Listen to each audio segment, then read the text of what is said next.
We all know by now that being over 50 and being single and trying to find someone compatible as a companion is like finding a needle in a haystack. There's a million of us out there that are all in the same boat, and yet we're alone. And I can't wrap my head around it. I think to myself, we both have our own incomes. We both have our own dwellings. What's making it so difficult? And I wish I could find the answer to that. And I don't want to be alone. And there's so many of you that don't want to be alone. And I definitely don't want my kids thinking, oh, gee, mom's having dinner alone tonight, or, someone's dad is having dinner alone tonight. I don't understand why. And hopefully we can figure this out. And if you have any ideas of why, let me know. The journey is usually the part that you remember anyways. There are many reasons why she can't find a man. The obvious one is she hit the wall. The second reason is men became fed up with putting all their time and energy into women to then have it go nowhere. Men are tired of single parent mothers and baby mother drama. Men are tired of the double standards that are placed upon men in the dating environment. Men would rather go their own way and focus on themselves, their goals, and their money accumulation.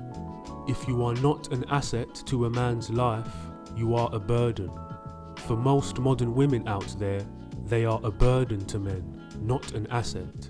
They're parasites! I'm someone who's been eternally single, but there's this one thing that I now know, that when I start dating again, it's going to be so much easier to find my person. And that is knowing myself, knowing what I want. I'm not saying 6'2", blonde hair, blue eyes, not that kind of stuff.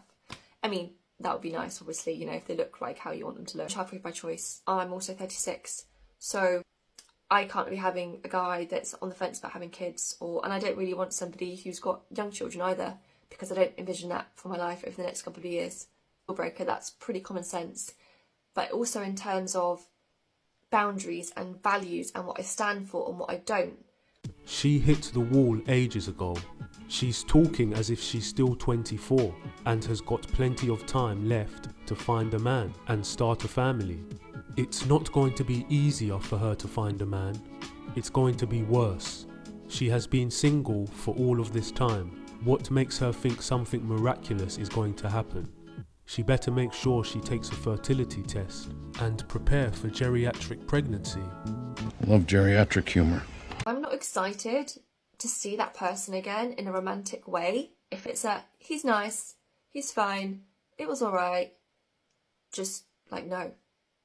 No matter how good on paper it might look.